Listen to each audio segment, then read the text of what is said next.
Okay, how you doing here? Uh, this is my son. He's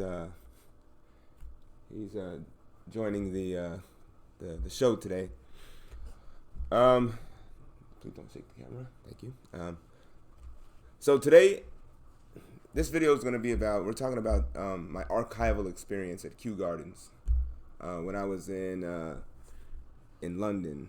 All right, Kew Gardens is where the colonial office papers are for pretty much the entire British Empire. So if you're studying history at about a subject that involves wherever the British colonial empire had their mark, whether it's India or South Africa or Jamaica or Dominica or Grenada or even the North American colonies here in the United States, you'll find that a lot of the records will be found in Kew Gardens in London. So, I mean, for those of you guys that don't know, I've done my research on the Maroons of Dominica, or the runaway slaves of Dominica. Dominica is a small, tiny little island in the Lesser Antilles that experienced the transatlantic slave trade and imported a massive amount of Africans into that island colony, similar to how they had done in a lot of the other neighboring island colonies.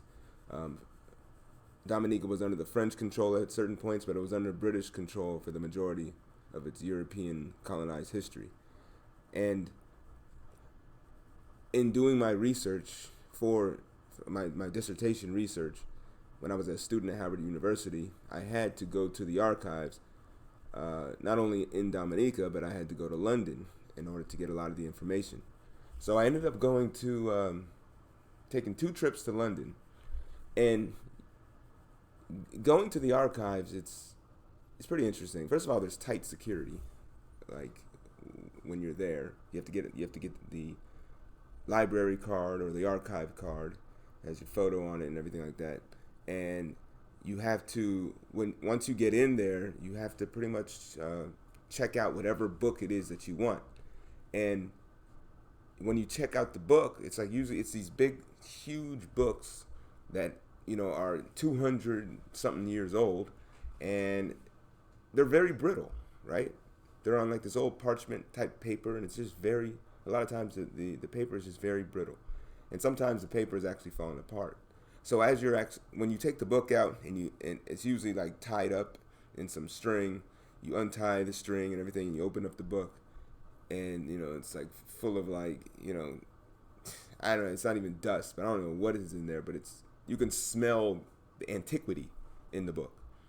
You got the security from the archives coming around, making sure that you're handling the books properly, or you're not stealing anything or anything like that. So you definitely you feel the pressure a little bit from people around you watching you as you're doing, your studies. But obviously, if like someone like me, the first time I went to London, I was only there for about 2.5 to 3 weeks, and the second time I was there for about 3.5 weeks, almost a month. And this was in 2014, the first time, in 2015, the second time. While you're there, you realize there's such a plethora of information, and the information is usually in very, very sloppy cursive handwriting, where it's kind of difficult to read. So you can't literally spend all day long just reading through it and writing your research from the information that you're actually looking at in the archives. This is something you got to take home and focus on later on. So what I was advised to do by one of my advisors by the name of Dr. Carrington, Selwyn H. Carrington, he told me, look, don't even go there and try to just like do your research and write your dissertation while you're there. Go there and just take pictures of as many pages of archival information as you can. And so you can basically have all of the archival information at your own disposal. And so you can go home in the comfort of your own home and then start, transcribing in information to make it more legible, and then start putting that information, taking the important quotes and things like that, and then putting in and writing your dissertation in the comfort of your own home. So I was like, cool. I'm glad he told me that, because I don't know. I mean, I would have just gone there like I don't know, kind of like aimlessly, like not really understanding how to go about doing this kind of research with such a wealth of information out there. So what I started to do was, I mean, I didn't have a cell phone, an iPhone at the time, right? iPhone is something I just got fairly recently. I was one of the latest newcomers to an iPhone or a smartphone. So I wasn't gonna take pictures with my little flip phone. I wasn't the information, you wouldn't be able to see the faint handwriting. So I actually had a tablet though, and so I took my tablet to London, and I just started every book that I saw, just taking pictures, ping, ping, ping, ping, ping. But I remember one of the first books that I grabbed, the handwriting was so sloppy. It was almost discouraging. I was like, is this how all of them wrote? I'm looking at this handwriting, this cursive handwriting, and I'm like, I cannot read this for nothing. Made no sense to me. And I flipped the page, same thing. Flip the next page, same thing. Flip the next page. It was the same thing. I was like, man. I was like, how am I supposed to write an original dissertation of information directly from the archives using primary source information if I can't even read the handwriting? Good thing it got better. As I went and I checked out more books from behind the counter, colonial office papers, I started to see that not everybody wrote like that. And sometimes some of the same people, like for instance, Governor John Ord of Dominica in the 1780s, he had some days where his handwriting was just worse than others. So sometimes I look at his stuff and I'm like, gosh, damn, does this guy even know how to write? And then I look at it in other writings and I'd be like, okay, it's not so bad. And so you would see some people have better handwriting than others, but it made me start to think. I was like, my kids are in elementary school now, and they have passed third grade. They're in fourth and fifth grade, but they have not learned how to write in cursive or read cursive. And when I was in third grade, I learned how to write and read cursive when I was in third grade. As a matter of fact, I was just telling my kids that I actually learned how to write and read cursive when I was in second grade because, I had the gall to go in the back of the book and just learn it for myself before anybody ever taught me. So by the time third grade came around, I already knew how to read and write cursive. But they're not teaching kids cursive anymore. Now, a lot of people say, oh, well, they don't need cursive because everything is in print. Everything is digital. Everything is automated. And so we're in a different world now where since everything's on the computer, there's no real need to read cursive. But then, okay, that's true. It's kind of like there's no real, for that argument's sake, there's no real need to learn a foreign language then, because since you have Google Translate and all these apps now, we can just talk through it and be able to have that app communicate for you in the other language that you're trying to communicate in. There's no need to learn another language then. But to me, there is still a need to learn another language, and there's still a need to read and write in cursive. Because when you don't have that knowledge to break down the barriers of communication, whether it is being able to understand how people wrote in the 1700s, or being able to speak with somebody who lives in another country and understand their culture, you are dependent upon technology, or you're dependent upon somebody else to give you that information that you should be able to get and interpret for yourself. If I, as a historian, don't know how to read directly what the people were actually saying about people in the past in the archives, then I'm basically depending upon some other historian to interpret that information for me. And then what ends up happening is the people that have the knowledge, or the people that have the ability to communicate in cursive or understand cursive, those will be the ones that will be the gatekeepers of all the historical knowledge of the past. So I was like, yeah, sure. I mean, now in school they prioritize in other things in elementary school, and so the kids aren't learning cursive. But I think it's still an important thing to have is this ability to read and write in cursive. At least read the cursive. Because now if my kids or anybody else is coming up through school now and they want to become a historian,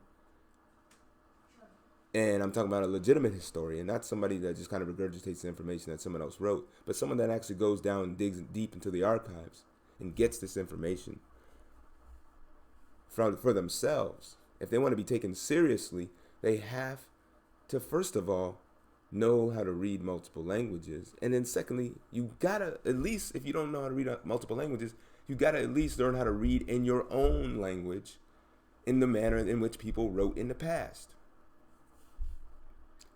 So you see here I have I ended up taking like 39,000 pictures in the archives of these different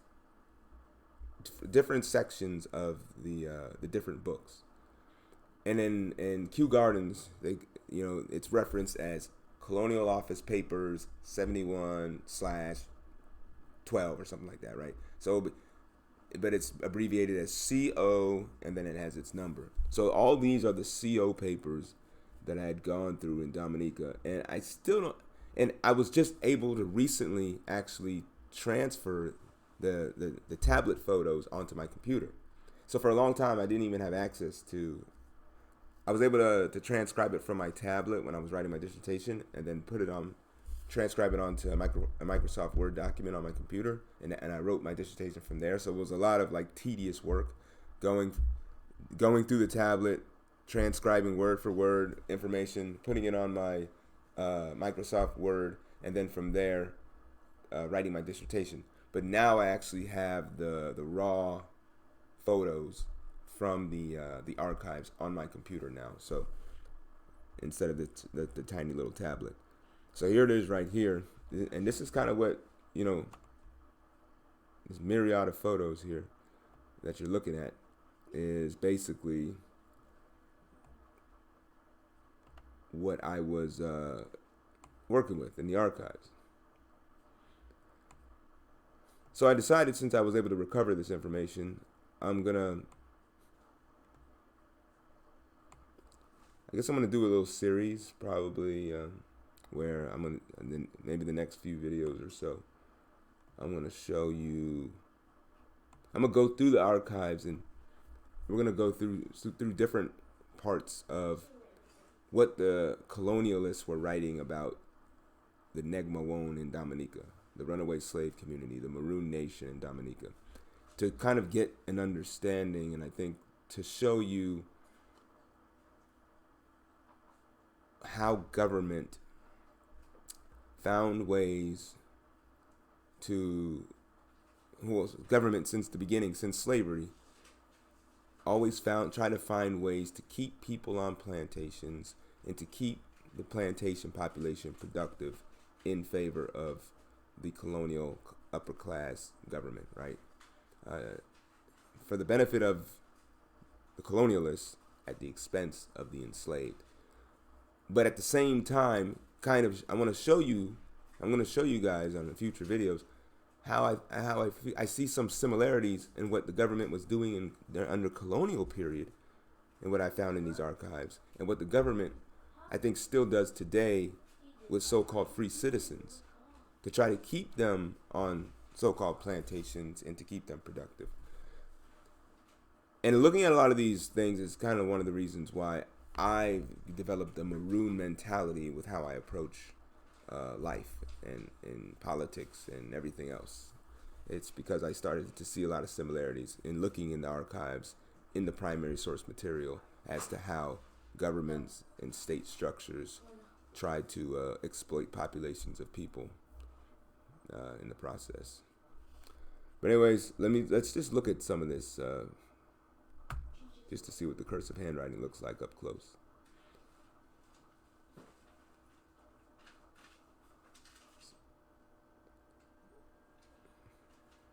So yeah, so this is what basically, I'm reading in the archives. It's like I took pictures. I took a picture of this corner of the page, and then I go and take a picture of this corner of the page, and then I just kind of work my way down. This is why it ended up amounting to about 39,000 pages. 39,000 photos.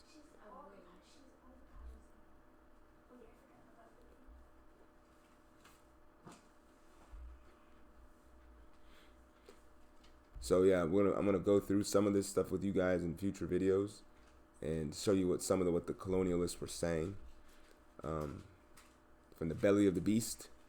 So I can give you guys direct access to what's being said in the primary sources, and instead of being interpreted through some historian.